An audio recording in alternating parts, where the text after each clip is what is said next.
Hello, it's me, Jay, your DM. I use he, him. I'm Jerika. I use she, her. And I'm Kienna. Hello. I use she, her as well. Yay! Yay! Hello and welcome. A fabulous guest has joined us. Yes. So excited.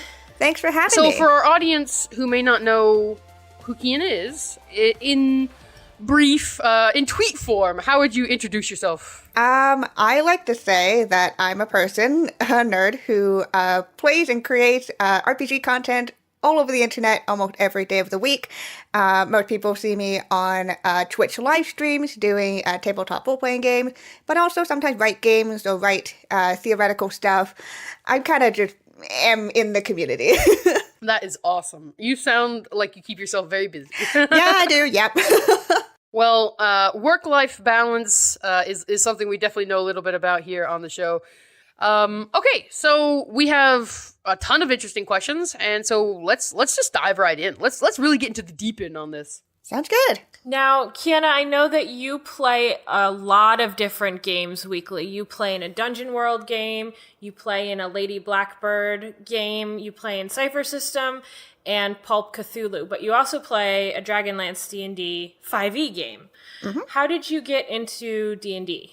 It was about my first year at university, and a YouTuber I followed, Holly Conrad, posted a video saying, "Hey, I'm going to be on the Wizards of the Coast channel studying a new show called Dice Camera Action." And I was like, what's D&D? So I ended up following her to Dice Camera Action alongside some other YouTubers that I liked watching at the time. And so I would firmly say that I'm part of the generation of D&D and tabletop roleplay people who came in via Twitch and via live streaming. So yeah, that would have been about 3 years ago now. That's how I got into D&D, was watching live streams. Do you remember what your first character was? Yes, my first character was a human bard named Marie. She was a triangle virtuoso. Yay! Okay. I was like, I'm a percussionist, and I was like, I don't want to play a lute. I'll have a magical triangle. That's amazing. Yeah. So do you also play triangles from time to time in your musical from time to time endeavors? Time to time, a little less so now, but that used to be a thing I did quite a bit. I was kind of like a hybrid on my introduction into D&D. I was in it a long time ago, and then I sort of drifted away, and then Critical Role got me back into it. So I can definitely relate. Nothing makes you want to play the game more than watching people having a blast playing the game. Yeah, exactly. And I think at the time I was kind of going through this like creative crisis. Like I was at the point of like, I don't want to do anything, but I want to do things, but it doesn't feel right. And then going into D&D, I was like, there's this whole collaborative storytelling process that I never seen before, and that really spoke to me as a creator, that I was like, yes, I love this. I want more. I agree. I was in a campaign for a long time, and about halfway through that campaign, I was introduced to Acquisitions Incorporated by one of the other players. He's like, "Oh my gosh, did you see this PAX South game, blah, blah, blah." And oh man, I was hooked.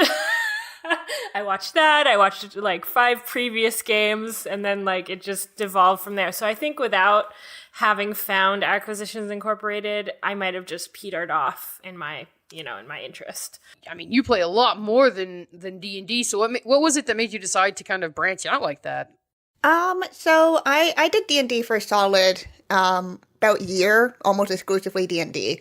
But then as my watching of different shows varied and I got to be exposed to different systems, I was really interested in trying some of them out. And as much as I love D&D, there are definitely some things about it that I'm not a big fan of, and being able to see these other systems have different approaches and totally different settings and ways of approaching games, I was really interested in trying that. So I think at one point I did like a full switch from like almost exclusively D&D to almost exclusively not D&D. And I think now I'm kind of at a happy midway point where I'm like, I got my D&D, but I also have all these other great systems I get to play with. Yeah. I have to say I was looking into Lady Blackbird a bit after seeing it on your header, and I think that might be something I'd be really interested in. I love Lady Blackbird. I'm in 2 games of it. I GM one, and I'm a player in another. I adore it. The setting is steampunk, but a little more sci-fi and magic to it, which is really interesting. John Harper does a really great job of outlining this compelling world in about a page and a half. Yeah. So you have that right there. But the other great thing is that you can interpret the world totally differently and still have that same feel. For example, like the way that I GM it and the way that my friend GMs it for our game are 2 very different takes on the world, but we still have the same core concepts of, there's the dying star in the middle. There's a steampunk kind of esque technology going on. So I really, really like the setting. And then it's a very intuitive system where I like to call it you get to BS to the GM. And try to, because that's what it is. You try to convince your GM that, like, this is what I think the role should be. It's really intuitive that way, because then you end up drawing from what your character can do, right? And another great thing about Lady Blackbird too is that it assumes your character is good at the things they're good at.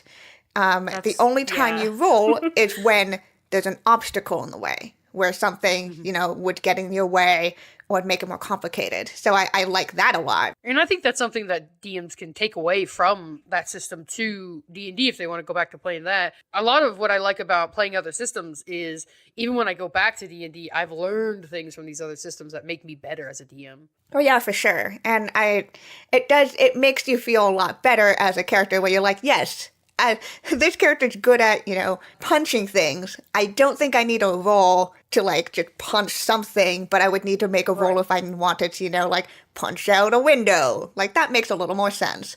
It feels a lot more conducive to the RP and to the character-centric story that's going on. So I really like that aspect of it. Oh, definitely. One of the most absurd elements of Dungeons & Dragons is when a whole party of 9th level characters is stumped by a locked door for a half hour. It's just like, I think there may be a flaw somewhere in this system. I wonder if it's as simple as changing the DC for characters. Honestly, what you might do is you might just say, like, the barbarian, you're a big hulking barbarian. You can kick down a door if you want. Yeah, just no don't problem. Make them roll. Don't roll, yeah. Yeah. And in that case, you're saying the DC's, like, 0.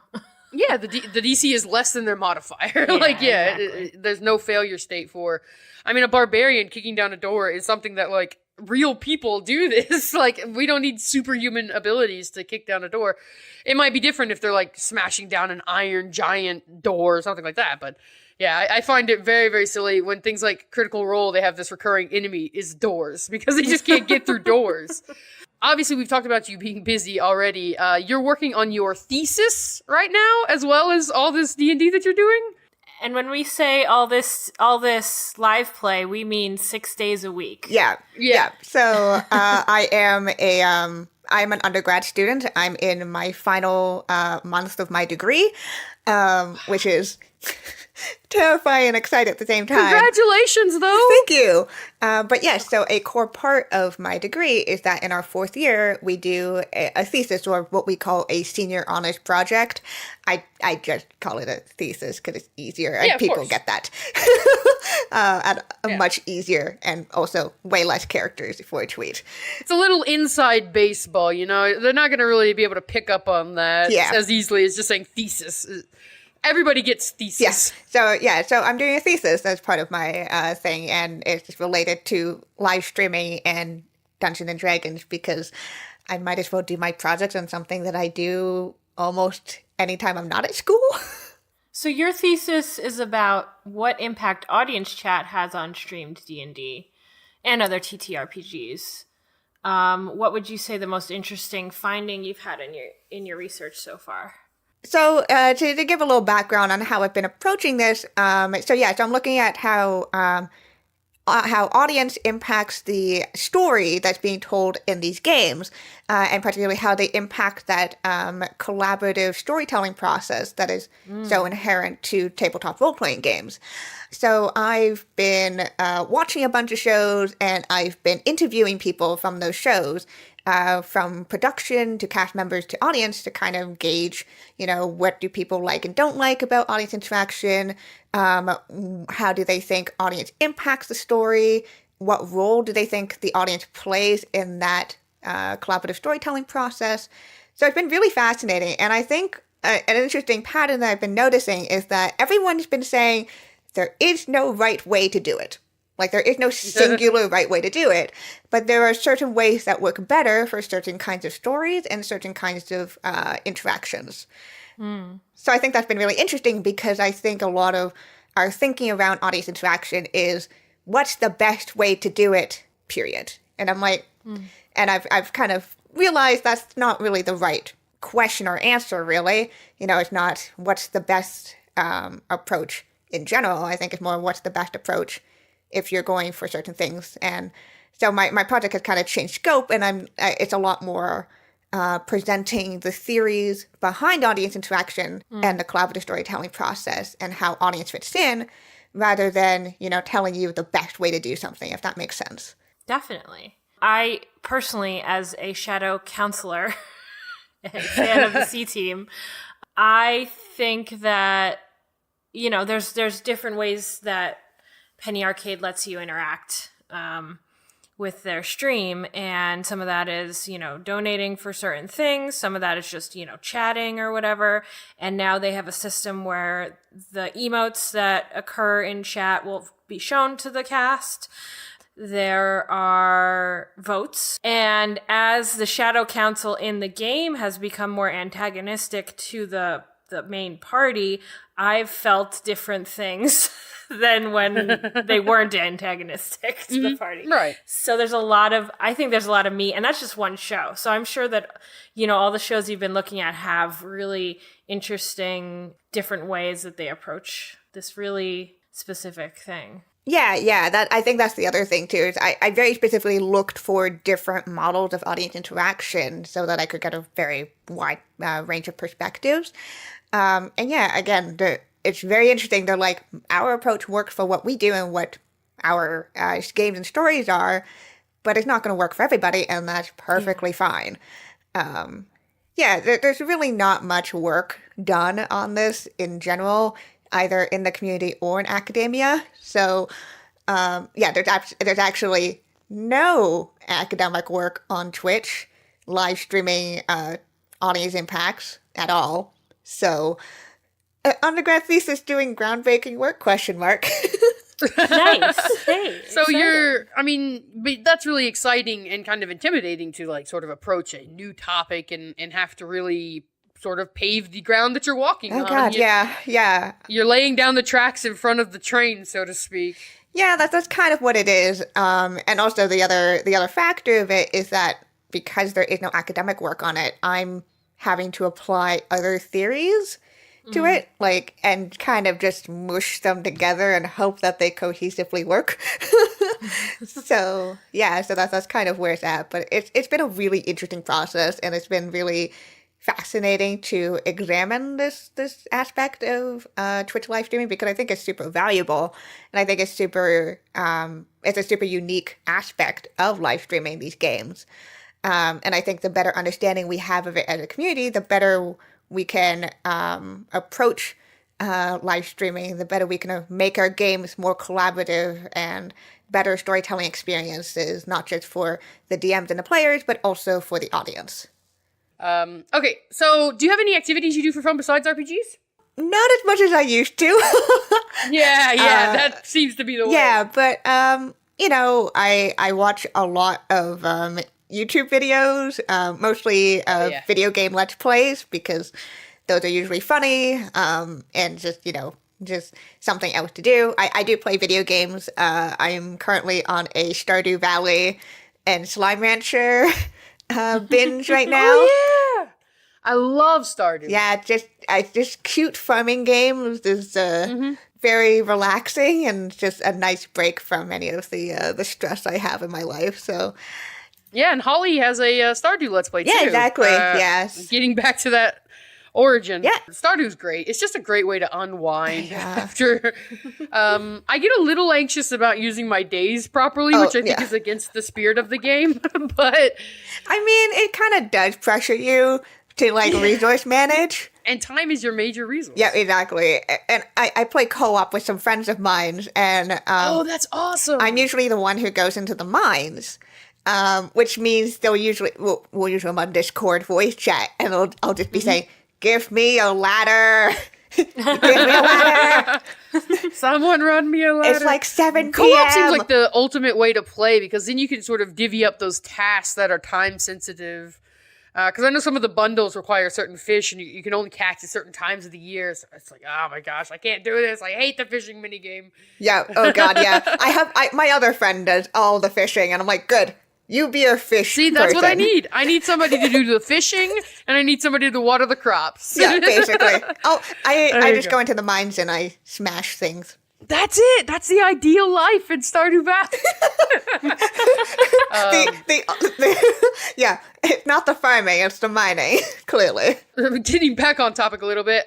So, what systems, modules, settings, etc., that you've come across while playing and streaming that you think maybe the larger tabletop RPG community may not know about, but probably should? Like, what's something that you've kind of uncovered in your journey? Oh god, there are so many.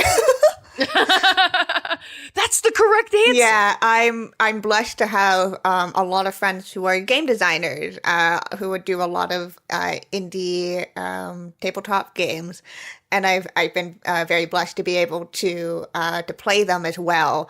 So that's the best thing to come out of the tabletop resurgence of the last few years is all these really smart young people getting into the hobby and just bringing all these great new ideas. It's been awesome to watch. Yeah. I've seen this industry stagnate for a long time. Yeah, so that's, I mean, there are so many small games. I think I would recommend to a lot of people to keep an eye on those designers and keep an eye on itch.io for a lot of tabletop games, because it's starting to become a space for indie creators to publish their games and to have all these really cool game jams. I got to be a part of one of them, the Emotional Mecha Jam, which was super fun. We just had Dungeon Commander on like 2 or 3 weeks ago, and they were talking about that as well. Yes. So that's cool. DC is amazing, but there's so many people out there with all their games. Just keep an eye on the indie scene. Keep an eye on even though the publishers are doing some great stuff, like Modifius and of course Wizards and all that stuff. They're making great content. It's really, the DCs, the John Harpers, all these people who are creating awesome small stuff and putting it out there in these jams. Those are my favorite things to look at. It's just like the indie game scene, right? Oh, yeah. Like you go to the big AAA publishers for a fully polished, ultimately realized experience, but you go to indie games for something experimental and new, something fresh that you haven't seen before. And it's the same in the tabletop world.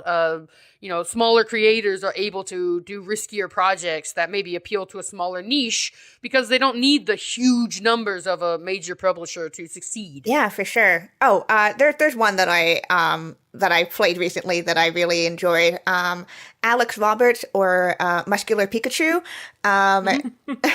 created and recently published through a publisher, Starcrossed, which is a game of doomed romance that you play using Jenga. That sounds great and amazing. Okay, that is an incredible elevator pitch. It is so good. Essentially, you play two characters that are attracted to each other but can't express their feelings towards each other, and every time that the characters touch or reveal something, you have to draw a block from the tower.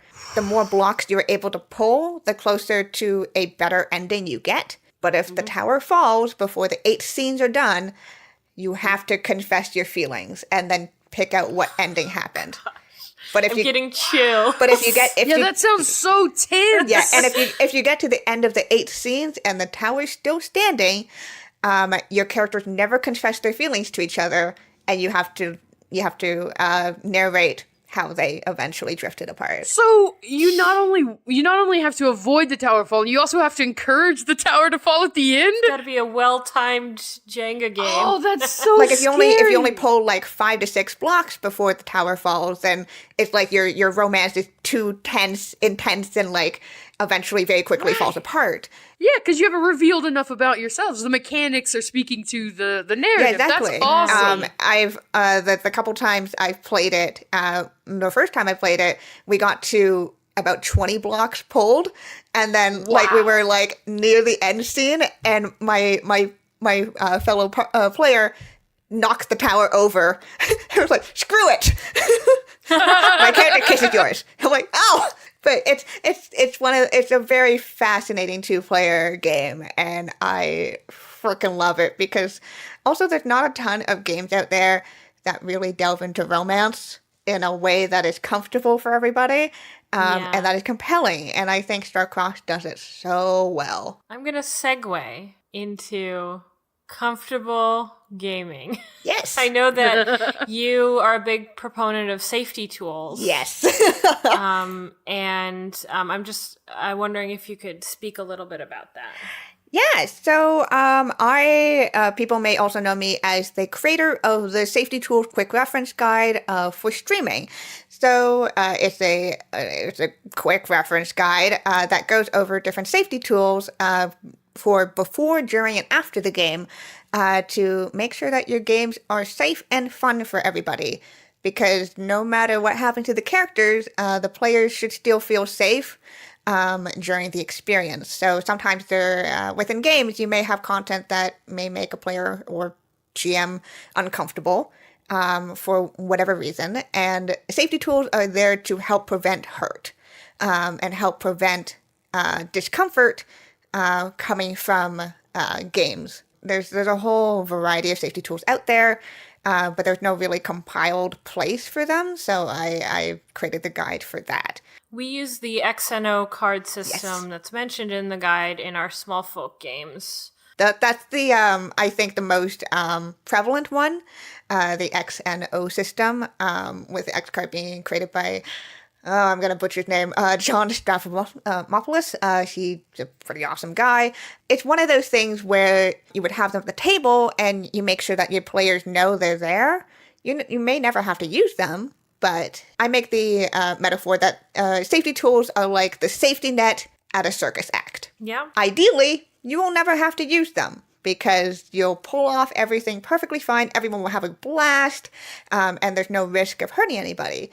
But in case something happens, it's always better to have the safety net there than to have to clean up the aftermath. And it's easy enough to have a discussion, in session 0 or before the game and say, are there topics or, things you would like to not include in your game? Yeah. But it can be very hard to, list exhaustively things that are going to make you uncomfortable. And you might not know whether something's going to make you uncomfortable or react in a certain way until it happens. So I think the system is really helpful for that. Jerika, do you want to, I can edit this out. Do you want to talk about the aboleth thing? Ugh. We can talk about the aboleth thing a little bit. I was running this aboleth, and aboleth have the ability to speak into the back of your mind and to speak telepathically. And it was being very taunting and very dark, and and aboleths have the ability to mind control people. And so it was mind controlling Jerika's character, Bana. And it was being, it's a very evil creature. And obviously the intent of the story was not to upset anyone, and they were going to go defeat the aboleth and be heroes. But just the mix of that ability to control other people and then that psychic link and the sort of dark demeanor of the creature and the time, that particular day and that particular mood. What Jay didn't know was at the time I was dealing with a narcissistic abuser. Yeah. Bully, and they were playing mind games as well and leaving me not a lot of options or agency. And so I think it kind of resonated with me with the aboleth, where I felt like the same feelings that I was feeling in this other situation. And so I noped out pretty bad, didn't I? Yeah, I think we just ended the session. The session just sort of like ended on a weird note, and there was this like sort of like lingering bad taste. And so the next session started with initiative and went to a normal fight, and then just was the aboleth was dead and gone and whatever. But it was like that whole scene, like I didn't realize that I had like crossed the line somewhere. And another day, another month, Jerika would have been fine with the whole thing. It wasn't like I was doing anything particularly targeting towards Jerika, Right. but it was just like the wrong place, the wrong mood, the wrong day. And it all created this really weird. And so having that there would have been so nice, because it could have been a way for Jerika to signal to me, Boop. like, this is not going well. Please change gears. Yeah. Please target someone else with this kind of nonsense. Like, I don't want to be the target, so to speak. I don't want to be triggered by this thing that resembles this other thing. Yeah. Yeah, and as a DM, you have infinite tools at your disposal. All of the tools of the world. You can always change the story on the fly. That's fine. But it's just like, so every time I think about these things, and I think, I just think about that scene, and like, if you have these tools in place, you can avoid a night that is memorable in the wrong way, Yeah. And so I think about these tools all the time and how useful they are to have around, a way to verbalize things that are sort of hard to express. Yeah, exactly. And I think there is pushback on safety tools. Almost every single time that the guide goes around, I do get a lot of people who come to me and say they're childish or unnecessary, or people being too sensitive.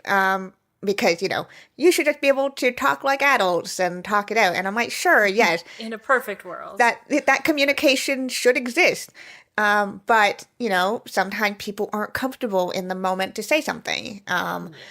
Or people, especially in a convention setting or live streaming setting where it's more public, people just may not want to, quote unquote, interrupt the story. Or may feel like they don't have the right kind of voice or tools to voice those types of things. And me and Jerika were playing online where we don't have video. Yeah. So I couldn't see Jerika reacting so negatively. I only really got a sense for it towards the end of the session when the energy sort of changed to this weird kind of like, and the discomfort became more obvious. And then at that point, I just called the session. I was like, I created a cliffhanger and called the session, and then we just moved on to the next week. I guess my rebuttal to those people would be maybe 90% of the time it will be unnecessary, because we never had a session like that after that. But I sure would have enjoyed having it that 10% that it was necessary. Yeah. Mm-hmm. So it's not there for every night. It's there for the one night it's needed. Yeah. And like I said, it's like the safety net at a circus act. Yeah. You likely won't need it, but at least it's there just in case. Stop shouting, online people. You heard it here first. But speaking of people online, the greatest segue in the history of podcasting. Oh, yes. You saw it here first. You're welcome. No, but obviously, Kienna, one thing that you are passionate about and that you talk about a lot, and that we would be remiss not to discuss when we have the opportunity, you talk about the importance of diversity in TTRPGs. Especially talking to people of the groups that you will be representing Absolutely. in your game. Mm-hmm. Yeah, a lot of the work that I do in live streaming, that's not just, streaming or writing games and stuff, is doing diversity work and trying to make the table, virtual or physical, whatever, more inclusive and more reflective of our actual society in terms of the variety of perspectives and experiences that there are. Yeah, so I do a lot of trying to highlight and uplift different voices of marginalized folks across the community. I also try to help those who are trying to create games or create communities address where they maybe have a shortcoming in terms of diversity, not just in their content, but also in the people that they work with or the people that they play with. It's kind of just the general, there are different aspects of diversity in tabletop games that all have to be kind of addressed to try to make this community even better. I think it's a really, really, really important work. There's a lot of very good folks out there who are doing the same kind of work, and I think that's also incredibly important because I come from a very specific experience as a queer woman of color, but there's so many other diverse perspectives that I can't embody. Mm-hmm. I'm always of a believer that knowledge created by people who have lived those experiences is the most valuable. And so making sure that those voices are heard and understood and implemented into a community is something that I advocate for a lot, whether that's through my own games or just, shouting into the void that is Twitter. And that's what I like about itch.io is that people don't have to wait for opportunities from the larger game companies. They can make a game that speaks from their experience and put it up. They don't have to wait. They can just do it. And itch.io actually treats it fairly. Yeah. Basically, almost anybody can publish a game out there. There is no middleman. You have almost direct control over everything. So that's a awesome thing about it. And I think it's become a place for a lot of diverse games. A lot of the experimental stuff that we've talked about. Things where our current tabletop community, which is very white male centric, of nobody's fault in particular, but that's just how structurally it has happened. Well, it's a big old structural thing. Like it is perpetuated by people, but it's a system, and we're in that system. And people always feel like that's an attack, but it's really not. Like calling attention to a problem is not an attack on the thing. It's a chance for everybody to sort of address an issue and make things better for everybody. Yeah, exactly. I mean, the more people who play, the more players there are. That's good for everybody. Yeah. Mm-hmm. And I think a lot of where people have some problems is, they say like, oh, but like I enjoy these games. I can't enjoy these games. Like, no, you can. It's that idea of you can be a fan of something and still critique it. You can be a fan of tabletop games and also still critique some of the problematic aspects of it, especially when it comes to diversity. And by critiquing it and being like, yes, I enjoy this thing, but also this is a problem, we can try to fix it. And when we try to fix it, we automatically move to create more space at the table for more people and more creators and more players and GMs and all those people to come into the space and make it even more vibrant and even more expansive than it currently is. Yay. Let's do it. Yeah. Our friend Mazmataz always says that we should be more critical of the things we love because we want them to set the bar for others. And I agree with that. I think that that's a very true statement. Like we have this natural impulse to quote unquote defend things that we like, but really what you're doing is stunting their growth. You're leaving them in adolescence forever because they're never going to be mature until they are an open and exciting place for everybody, until they're an equal place for everybody, until there's room for everybody and everybody feels included there. Yeah, so I think at the end of the day, we can only stand to benefit as a community when we have a diversity of voices. These are the voices that are able to critique these problematic aspects. These are the voices that will bring new and exciting stories and games into the world. And these are also the voices that will welcome more players, because someone asked me at one point what my biggest achievement was, and I think it was somebody coming as a queer woman of color who messaged me and said, the reason why I started playing games is because I saw you on stream and I thought to myself, if she can do it, I can do it too. And I think if that can be what I bring to the community, that if someone can look at me and see a queer woman of color playing games, having fun with her friends, and creating, therefore know that they have a space at the table, I think I've kind of done my job. That's amazing. Yeah, so thank you so much for having me again. I really appreciated the chance to talk with y'all.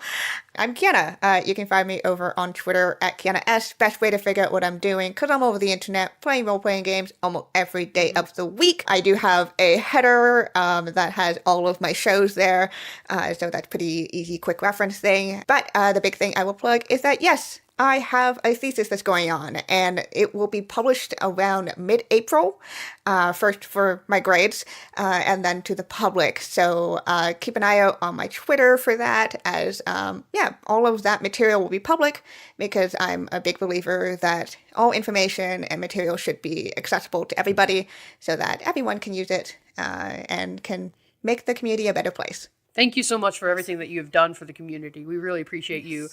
What a nice person. She's so great. What a wonderful person. Oh my gosh. A delight. Well, everyone, thank you for joining us for another episode of Insight Check. As always, we appreciate you sticking around. 9,000 downloads of this show. What an incredible achievement. If you only watch the main show, Insight Check, then you should check our Twitter feed. We released a Small Folk podcast edited by friend of my heart, Embers. And it has, special music, and it's very carefully edited. It's wonderful. You should definitely check it out. And leave us a review on iTunes if you have time and the energy, and you care for me. That sounds emotionally manipulative. If you feel like it, do it. We want to thank Amy T. Falcone for our faces, and we want to thank Vince Whipped for our intro and outro. Answering your cues from our collective is... This was... Insight Check!